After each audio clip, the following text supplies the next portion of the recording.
Welcome back to The Deep Dive. Today we are focusing on a catastrophe that, on the surface, felt like a terrible, tragic accident. But it's rapidly transforming into something much darker. Exactly. It's becoming a case study about institutional failure, about convenience, and about the stories we're told when the truth is just too difficult. We're diving deep into the devastating fire at the Constellation Nightclub in Crans, Montana. Right. This was in the luxury Swiss resort. A tragedy on New Year's Eve, which, just makes it all the more horrific. It turned what should have been a celebration into this night of profound loss. And the numbers are just staggering. They are. The official count stood at 40 people killed and over 100 injured. And for weeks after this happened, the institutions, the local authorities, the police, the fire inspectorate, they all presented this one single, simple story. A soothing explanation. A soothing explanation for what happened that night. Yeah. And that explanation, that initial official story was, it was designed to be clean, right?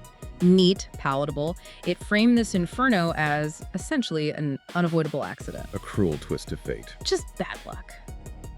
But our mission today is to unpack all the source material we have and show you exactly how that initial comforting explanation is not just being challenged by, fringe theories. Not at all. It is fundamentally collapsing. And it's collapsing under the weight of formal investigation, of expert testimony, and crucially, leaked official sources. We are really witnessing a systemic breakdown here. The core conflict, the thing we're analyzing, is this huge gap, this chasm between the comfortable story of bad luck Right. and the complex, disturbing reality of systemic failures, of regulatory negligence, and these institutional attempts to, cover up known risks. So this case, it really goes far beyond just a local event in Switzerland. Oh, absolutely. It's like a blueprint for how authorities all over the world try to manage a crisis by controlling the narrative first. Okay, so let's unpack that initial official narrative first, because its simplicity, that was its strength, wasn't it? What exactly was the public told in those critical first few weeks about how this fire started? The story was very specific and very visual. The authorities claimed the fire started during a celebratory moment, something you see in high-end nightclubs, a champagne bottle being served with a show effect. You mean like sparklers? Table fireworks, exactly. These little pyrotechnics designed to create a brief, dazzling shower of sparks. The narrative said that sparks from this display flew upwards and made contact with the soundproofing material on the ceiling. Which was, and this is the crucial part, deemed highly flammable. Precisely. The explanation went on that once this material ignited, it was likely some kind of acoustic foam or maybe a specialized cladding. The fire just spread with this incredible, unexpected speed. So fast that it trapped people. It trapped victims, it led to the high casualty count, and it created this instant mass panic. The implication was just crystal clear. What was it? It was a unique combination of a flammable material and a random fatal spark. It was tragic, yes, but essentially blameless. Just a matter of sheer, awful misfortune. And that framework, that official designation of an unavoidable accident, that's the whole linchpin of their story, isn't it? It dictates everything that comes after, legally speaking. Absolutely everything. The moment you frame it as an act of misfortune, you achieve several things at once. First, you reduce the legal liability for the club operators, the Morettis. Right. Second, you protect the local government and all the regulatory bodies who are responsible for inspections. And third, you maintain the reputation of Crans, Montana.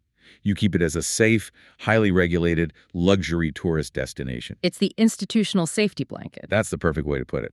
But while this smooth, cohesive story was being delivered to the public, there were already dissenting voices. People were already questioning it. And the authorities were actively ignoring them. Yes, these early cracks, they were just dismissed as noise, weren't they? Who were these initial voices of doubt that the authorities tried so hard to sideline? They really came from three distinct corners, which is probably why they were hard to ignore completely. First, you had the professional fire protection experts. The scientists. Exactly. The people who understand fire dynamics. They looked at the footage that was available, they heard the descriptions of the sheer speed and the intensity of this fire, and they immediately flagged it as highly unusual. What was unusual about it? They said the fire spread was just. It was far too fast. It couldn't be explained by a simple spark hitting a static piece of soundproofing material. So their professional assessment was essentially, the physics just don't match the story. That's it in a nutshell. Yeah. Then the second group were former employees of La Constellation. People from the inside. Right. They came forward reporting all these pre-existing known security flaws, poor operating procedures, internal knowledge that directly contradicted this idea of a well-run, safe venue that was just struck by lightning, so to speak. And the third group. The third, and the most difficult group for the authorities to dismiss, were the grieving relatives. They just couldn't accept the simple bad luck story. They were looking for accountability, not just, a comforting story. And initially, these groups were pretty easily marginalized. They were cast as either, non-objective, too emotional, or just inexperienced. Yes, all of the above. But then the narrative truly began to fracture. It moved beyond just emotional dissent and into hard, factual contradiction. And that was the whistleblower moment. About 3 weeks after the disaster, this is when confidential internal documents were leaked to the press. This must have been a seismic event for the whole investigation. It was the major turning point. I mean, these documents weren't just theories or opinions. They were official internal papers. And they proved conclusively that the authorities, within just days of the fire, within days, they had information that suggested the champagne spark version they were publicly circulating was likely inaccurate. What kind of information? Conflicting witness statements, for one, and early technical findings that just didn't align with the official story. And the documents also revealed the deliberate institutional strategy behind this deception. Correct. The internal memos actually justified withholding this conflicting information. They justified maintaining the simplified public narrative. And the stated reasons were twofold. Okay. First, to avoid panic among the general public. And second, to protect the integrity of the ongoing investigation from, as they put it, public contamination. Okay, let's just pause on that for a second, because that is where the betrayal of trust really solidifies. If you're an authority, you often have to withhold details to protect an investigation. I mean, that's standard procedure. It is. But is there a difference between withholding information and actively circulating a version of events that you internally know is questionable? Oh, there is a massive ethical and legal difference. Withholding initial, raw data like, say, witness names or some preliminary forensic findings, that's normal. But actively presenting a highly questionable version of events, one that you know is contradicted by your own internal reports, and presenting that as a secured fact, that's a fundamental breach of integrity. It transforms your role from impartial investigator to, a narrative manager. One of the journalists who analyzed these leaked documents, they called it not a minor offense, but a deliberate misleading of the public. And that's the critical assessment. Yeah. Because the public needs to believe that when officials speak on a tragedy of this scale, they're giving the best available truth. It doesn't matter how complicated or alarming that truth might be. And the moment that trust is broken. The moment institutions prioritize image management and panic avoidance over transparency, they fundamentally undermine the social contract. They teach the public that the facts they deliver aren't necessarily the facts they've discovered, but the facts they've chosen for convenience. This erosion of trust, that's the longest lasting damage from crises like this. It sets a profoundly dangerous precedent. Now, let's move past the narrative strategy and dive into the hard science, because this is where the physics of the fire started to actively rebut the official story. And this is where it gets really interesting. Yeah, we turn now to the analysis from this independent fire expert, Dr. Thomas Berger. He reviewed all the available forensic evidence and specifically the hypothesis of the ignition source. And his conclusion about that single spark was what? It was devastating to the official narrative. He concluded that a single spark from table fireworks could unmogglingly impossibly cause a fire of the intensity and spread that was documented. We should probably clarify that when he uses a word like impossibly, he's not just being dramatic, he's speaking from the specific principles of fire science, right? Oh, absolutely. The physics simply do not support the speed of the transition. In fire dynamics, you have this critical point called flashover. Okay. This is when all the combustible materials in a room simultaneously ignite because of the massive buildup of heat.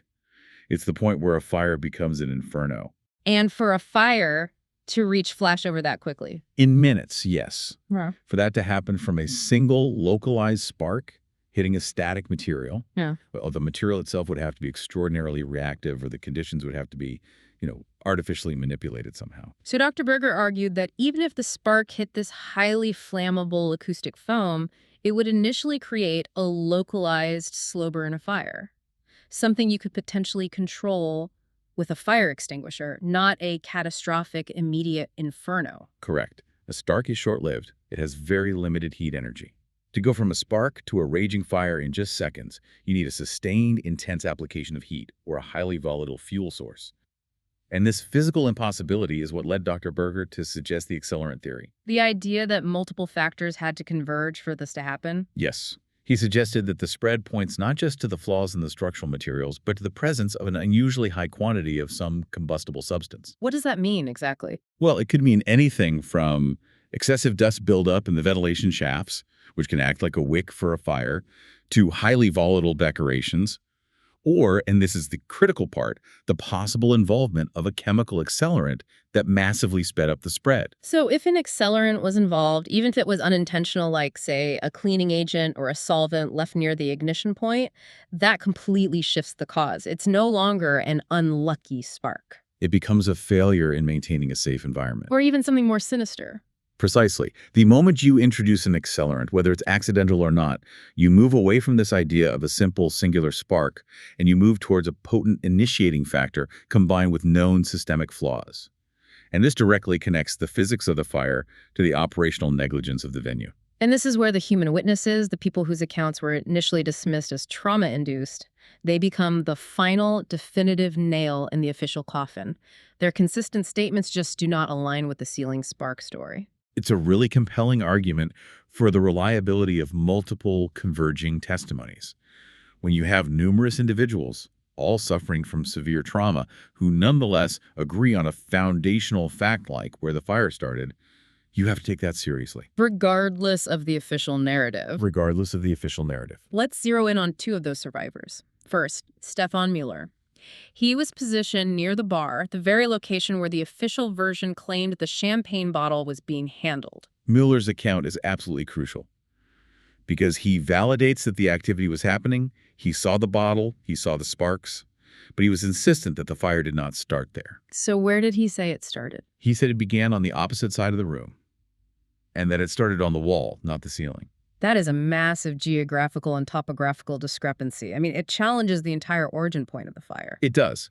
And his story is reinforced by Maria Schmidt, another witness. Yeah. She directly contradicted the ceiling origin, stating she saw the fire running up the wall. It spread from the bottom to the top. And that detail is completely contradictory to the spark theory. Utterly. If a fire starts on the ceiling, gravity pulls the hot material and the flames down. But if it starts on the floor or near the baseboards and runs up the wall, that implies a fuel source climbing vertically. It could be an accelerant or maybe a structural or electrical fault right at floor level. Exactly. These are not minor details about, the color of the flames. These accounts challenge the fundamental narrative of where, when, and how this fire began. Right. If the fire originated on the wall, near the floor, it suggests a completely different search vector for the true cause. It could support Dr. Berger's theory of a highly volatile fuel source or even multiple ignition points. So the official version, which required this clear single origin point at the ceiling, now looks fundamentally incorrect in its geography and its mechanism. It looks completely wrong. So we have the scientific analysis saying the simple spark couldn't have done it. We have multiple eyewitnesses saying the fire didn't even start in the location described. Now we layer on the regulatory failure, and this is where the focus shifts from a bad accident to clear institutional negligence. The initial official line focused almost exclusively on the highly flammable ceiling cladding, as if that were the only problem. A tragic material flaw. Right. But these internal documents, they revealed a much darker story about known structural hazards and ignored warnings. And we're talking about an internal document from 2023, about a year before the fire. What exactly did this bombshell report contain regarding La Constellation? This report, it was generated after an inspection, and it clearly noted deficiencies. Specifically, it stated that the existing ceiling cladding did not meet current Swiss fire safety codes. So they knew. They knew. And crucially, it didn't just note the deficiency. It actively recommended that the material be replaced immediately because of the acute risk it posed. This isn't an authority being unaware. This is an authority having documented formal proof of a major fire hazard. And yet the club was packed. It was operating on New Year's Eve a year later. What was the defense for allowing a venue with a documented acute fire hazard to remain open to the public? The official explanation, it relied heavily on bureaucratic procedure. The authorities claimed that the club operators, Jacques and Jessica Moretti, had been given a mandated deadline to implement the necessary structural fixes, and that deadline had simply not yet expired when the fire occurred. So they argued they had acted within regulatory bounds. But the critical challenge here, which safety experts have raised over and over, is why on earth was a deadline of more than a year given for an acute fire hazard? If an inspection shows a venue poses a known, immediate, potentially lethal risk to hundreds of people, standard safety protocol internationally demands either immediate closure or, at the very least, a fire watch until the situation is rectified. And that usually happens within weeks, not a year. The length of that deadline, that is the core issue of regulatory malpractice.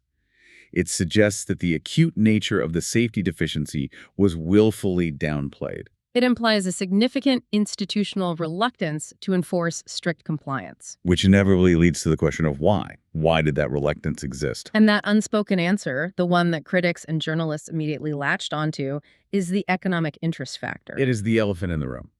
Constellation was so much more than just a nightclub. It was a globally recognized high-profile venue that was essential to Crans-Montana's image and its economy, especially during the peak winter season. Who drove tourism, generated huge revenue. And it was linked to the town's entire luxurious reputation. So the accusation is that economic interests were explicitly and consciously prioritized over public safety, that the authorities granted exceptions or simply looked the other way. That is the clear accusation. You just have to look at what local politicians were saying in the immediate aftermath of the disaster. They continuously emphasized the need to maintain trust in Crans-Montana as a safe, premier tourism location. Which critics saw as a massive flashing signal. A huge one. It signaled that the priority wasn't a full, transparent investigation into negligence, but rather protecting the financial image of the town. They hoped against hope that nothing would happen during that grace period until the inevitable catastrophe materialized. It just demonstrates a profound institutional conflict of interest, doesn't it, between their regulatory duty and the economic incentive. A massive one. Okay, so if the political side was prioritizing tourism, what were the key players? The club owners, Jacques and Jessica Moretti. What were they doing while the authorities were managing this narrative? Initially, they were portrayed as traumatized victims. That public portrayal shifted very quickly behind the scenes. While they may well have suffered trauma, their strategic response was that of someone anticipating severe legal liability. What did they do? They immediately engaged top-tier legal representation, which, is understandable, but it speaks volumes about how they saw the situation. And, critically, they engaged in proactive defensive measures. Like what? Including deleting digital traces and severely limiting any public presence. Deleting digital traces? What does that specifically mean in a modern legal context? And why is that such a red flag? It means purging data. From phones, from social media, from the club's computers, from internal communication systems, anything that could potentially reveal prior knowledge of the safety issues or correspondence with regulatory bodies or operational details from the night of the fire. And a lawyer specializing in fire litigation noted that It's classic behavior. Classic behavior for someone who is anticipating a negligence or manslaughter charge. It's a calculated strategic move designed to restrict the attack surface for prosecutors. If they truly believed this was a pure, blameless accident, a force majeure event, their actions would likely have been totally different. Absolutely. They would have been characterized by more transparency, more overt cooperation. Their immediate, highly defensive legal posture strongly suggests they had an internal awareness that gross negligence or severe fire code violations were likely to be exposed. So their legal defense began the moment the fire was put out. Essentially, yes. Great. Which indicates they knew the simple, unlucky spark story was not going to be enough to protect them.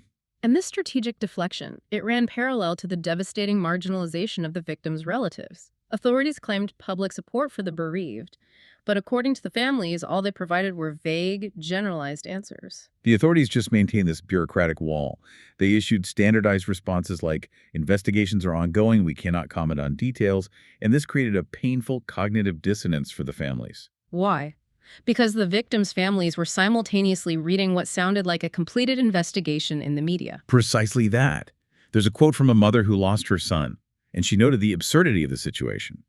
If the investigation was truly ongoing and the facts were unsecured, how could the national media be broadcasting a clear, confirmed, singular cause?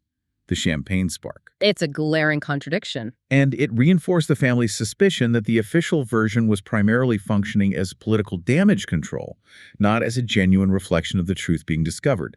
This institutional secrecy just fueled this deep distrust and created a vacuum where suspicion flourished. Which leads us directly into the role of the media. In the early stages, many mainstream outlets seemed to adopt the official version pretty uncritically.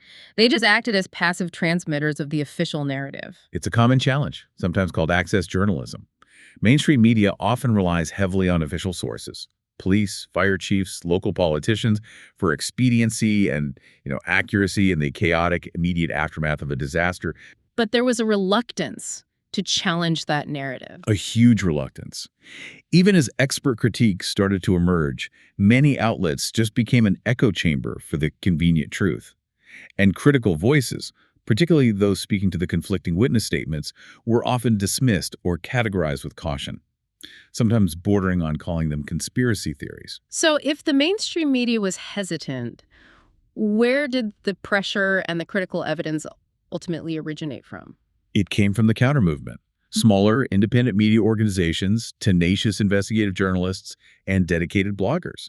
They're the ones who dedicated the time to interview multiple survivors, to cross-reference the leaked internal documents, and to engage with the scientific experts who were challenging the narrative. They forced the discussion out of that comfortable local political sphere and into the wider public view. Exactly. Speaking of things that fueled deep suspicion, we have to tackle the mystery of the CCTV footage. Authorities claim the club's surveillance videos confirmed the official version of events: the spark, the ceiling, the start of the fire. The authorities were very careful with their wording.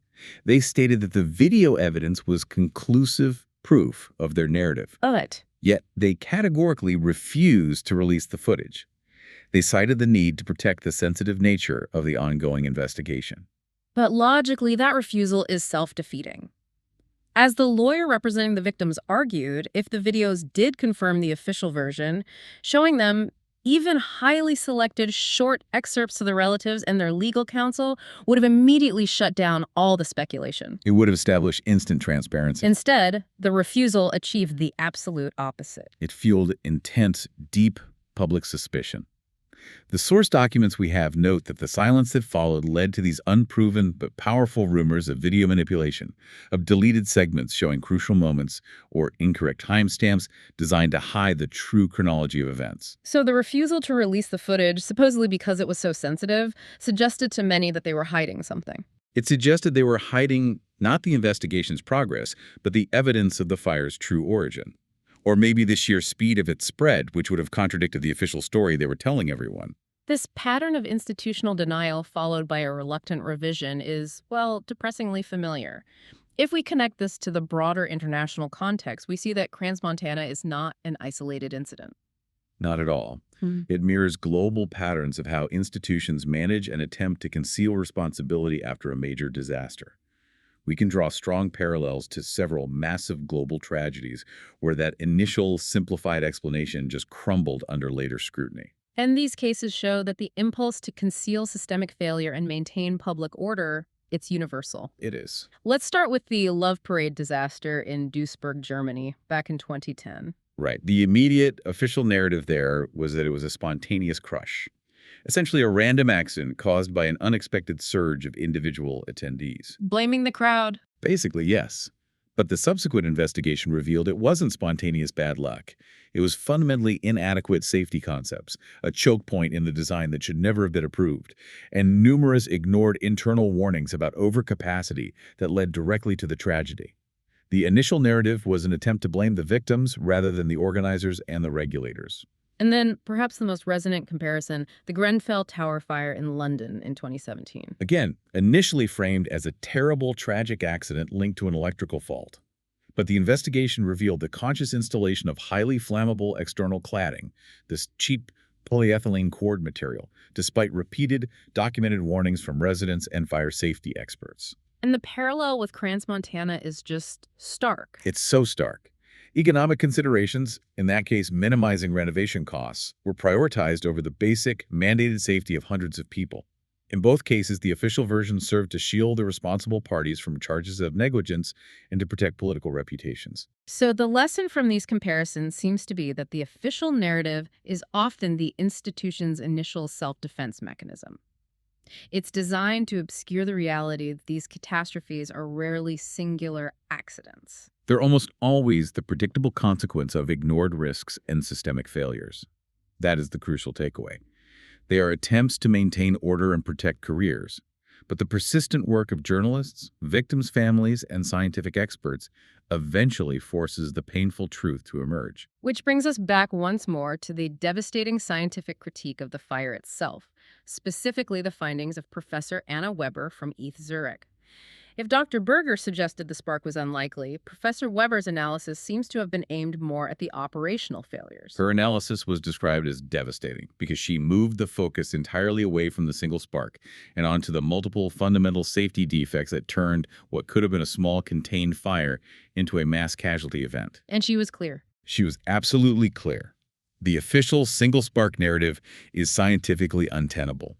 Not given the extreme speed, the intense heat development, and the overwhelming smoke generation that was documented that night. So what were the specific operational failures that she pointed out the official version completely downplayed? She cited apparently non-functional or severely compromised fire alarm systems, which failed to alert staff and patrons effectively. She pointed out non-functional emergency lighting, which is vital for guiding people through thick smoke. And the exits. And, most critically, the possibility of blocked or inaccessible emergency exits. So if the alarm doesn't sound, the lights fail, and the exits are blocked, the underlying material, the ceiling, is only one part of the problem. These are mandatory structural life safety devices. They are the last line of defense. And Professor Weber emphasized that these were not minor details. These were catastrophic structural and operational failures.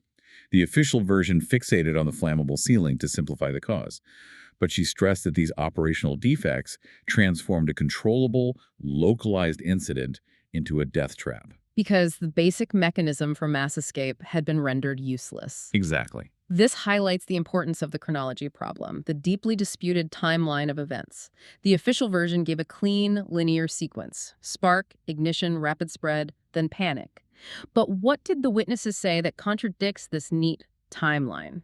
The witness testimonies, when you analyze them meticulously, they paint this picture of chaos and contradiction. For instance, some witnesses reported smelling or seeing heavy smoke before they saw any visible flames. Which is the reverse of what the official sequence implies. It's the complete reverse if the fire starts with a visual, high-ceiling ignition source like a spark. Smoke before flame suggests a smoldering fire or an internal heat source, maybe electrical, or a highly toxic combustion of materials deep within the structure. And others reported the fire appearing to start simultaneously in multiple locations, correct? Yes, this is a crucial point. If the fire appears in 2 or 3 places almost at once, it fundamentally refutes the idea of a single source radiating outwards. It suggests either multiple ignition points or an explosion or flash event caused by a highly volatile substance rapidly spreading flames across a large surface. And the panic. Some survivors stated that the panic began before the fire was even fully flammable. It might have been triggered by the rapid, heavy smoke or an instinctive reaction to a sudden noise or event that isn't captured in the official spark timeline. A criminologist noted that in disaster reconstruction, the timeline is everything. If the chronology is wrong, the entire story is wrong. Why is that the case? Because the timeline is what allows investigators to assign liability. If the panic started due to smoke from an electrical fault that management knew about, that's gross negligence. If the fire truly spread simultaneously from multiple sources, it implies management was aware of or tolerated a widespread volatile material. So a faulty timeline obfuscates everything. It obfuscates management's reaction time, the failure of the safety systems, and crucially, who was in charge when key decisions were made or ignored. Fixing the chronology is the path to accountability. Beyond accountability, there's the cold, hard skepticism of the financial world. We have to address the insurance angle and the massive financial stakes involved here. What is the fundamental financial difference between classifying the event as a pure accident versus gross negligence? The difference is potentially hundreds of millions of Swiss francs. If the tragedy remains a pure accident, insurers are legally obligated to pay massive sums: compensation to the victims, medical costs for the injured, and the costs associated with the venue itself. However, if investigators can prove gross negligence, which means a conscious, reckless disregard of known safety regulations, then the engineers have a legal basis to refuse or drastically reduce their payment. Okay, let's just define gross negligence quickly for the listener. Simple negligence is making a mistake, like forgetting to check a wire. Right. Gross negligence is knowing the wire is frayed and dangerous, having an internal report telling you to fix it, and then choosing not to fix it because it's expensive. That is the perfect distinction. Gross negligence implies willful blindness or a reckless indifference to a known danger. And that internal 2023 report stating the cladding must be replaced.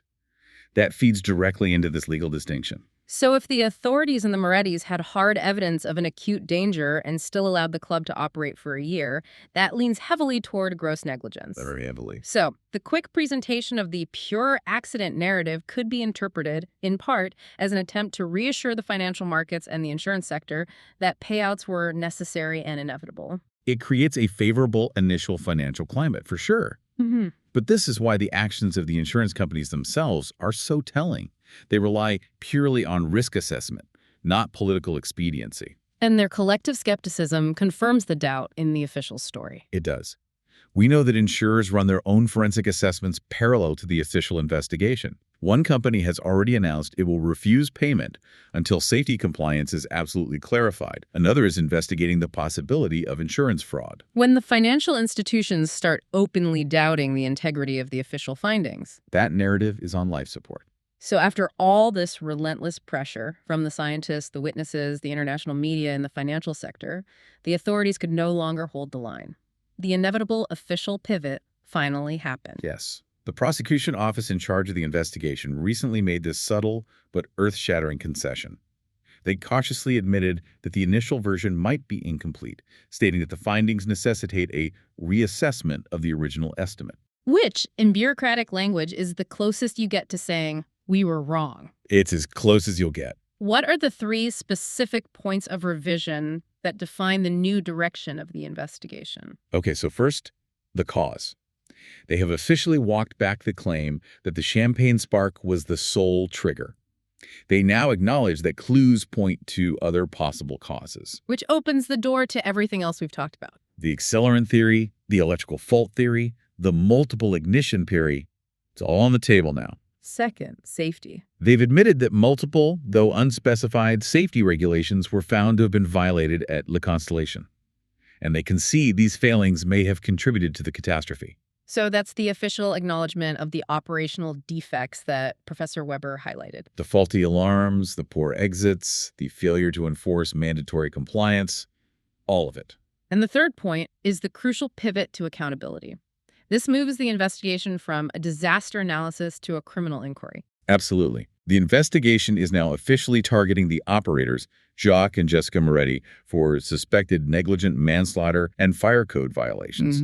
This is a massive escalation from them being portrayed as traumatized victims. And it's not just them. No, and this is important. The inquiry has expanded to include the authorities responsible for inspecting the club.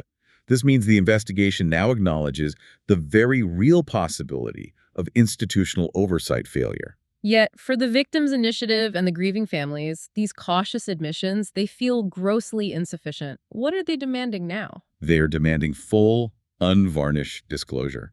A complete retelling of the history, not just these marginal, reluctant corrections. The caution you see from the prosecution office using phrases like might be incomplete is viewed as insufficient political posturing. It's not enough. No. A spokesperson for the Relatives Initiative stated very clearly that it's not enough to say, we got a detail wrong. They want to know the full truth. And, most importantly, they demand to know what facts the authorities knowingly withheld in the first place and why they chose to suppress them for weeks. This case is now entering a new critical phase. Based on the dynamics, what are the possible future scenarios we can anticipate for the conclusion of this investigation? I think we can see three potential outcomes, and each one depends on the political will and the persistence of public pressure. First is scenario one, full revision. This is the outcome the victims are fighting for. Right. Massive safety failings and official negligence are exposed. Both the operators and the responsible authorities are charged, convicted, and the official version is explicitly admitted as fundamentally flawed. But this path requires sustained pressure from international media and persistent legal action. Okay, so what's scenario two? Marginal correction. This is the safer middle path for the institutions. Minor details get adjusted, regarding the exact time of ignition or some technical failures. Small penalties are imposed, but only on the operators, maybe fines or short suspended sentences. But the basic preventable accident story holds. And public attention eventually fades. Exactly. And no high-ranking official is ever charged. And the third scenario. And then there is the danger of scenario 3, obscurity. This is the institutional weapon of delay. The investigations drag on for years, 5, 7, maybe 10 years, until the public interest is completely waned. A final report is published, but it's complex, lengthy, filled with contradictory technical data, and it's too intricate for anyone outside a small legal circle to truly analyze or digest. And the truth just remains obscured in bureaucratic complexity. And the case essentially dies of inaction and exhaustion. The trajectory of this whole case now hinges on which of these 3 scenarios the political leaders allow to unfold. Let's just summarize why that initial narrative, what we've been calling the convenient truth, was so incredibly preferred by all the various institutions involved. It was a perfect institutional solution because it served multiple masters. It was convenient for the authorities because it allowed them to dodge admitting systemic failure in their inspection and regulatory oversight. It was convenient for the local politicians. Right, who could prioritize protecting Crans-Montana's image as a safe, luxurious tourism destination over immediate, painful transparency. And for the operators. Of course. It minimized the initial threat of immediate criminal liability. And, in the short term, it was convenient for the media, who got an easy, uncomplicated story to report. But the long-term societal cost of allowing a questionable official version like this to stand is just. It's incalculable. What are the long-term consequences of suppressed truth for a society? The consequence is the fundamental breakdown of trust in democratic institutions. When the public perceives that they are being lied to or deliberately misled by authorities and by mainstream media, it creates this powerful environment of generalized suspicion. People begin to believe that the official version is always a cover-up. Always. And this distrust makes society highly vulnerable. It pushes individuals towards alternative narratives, and it encourages them to construct their own truths because they no longer believe in a shared reality that's based on institutional transparency. So, as sociologists warn, allowing these questionable official versions to stand is an act of institutional self-sabotage. It is. A functioning society requires trust built on truth, not on image management. The victims who died, the survivors who suffered, and the public demanding accountability. They all deserve the uncomfortable truth. The complex truth that names the failures, holds all responsible parties accountable, and ultimately leads to real structural change. That is the only way to validate the severity of this tragedy. And to ensure that 40 lives were not lost simply due to economic greed and regulatory neglect. And the path to that uncomfortable truth, it's visible now, but it's marked by the reluctance and the slow retreat of the authorities. It will be a continuous struggle. It will. And the source material really emphasizes that the critical, persistent reporting that's coming from international media, particularly in France, Germany, and Austria, is proving vital. It's sustaining pressure that the domestic authorities might prefer to ignore. This isn't just a localized scandal in an alpine resort anymore. This touches upon the entire self-perception of a nation. Indeed. The case threatens the long-cherished image of Switzerland as a country defined by reliability, by precision, and by scrupulous order. If this investigation confirms systemic institutional failure and a conscious suppression of evidence in the name of economic protection, it raises a profound, provocative question. It's the question that international journalists are now asking: whether the cherished image of the perfect system in Switzerland is, in fact, merely a convenient facade, maintained by the very institutions that are now under suspicion. That is the uncomfortable reckoning that Crans-Montana must now face.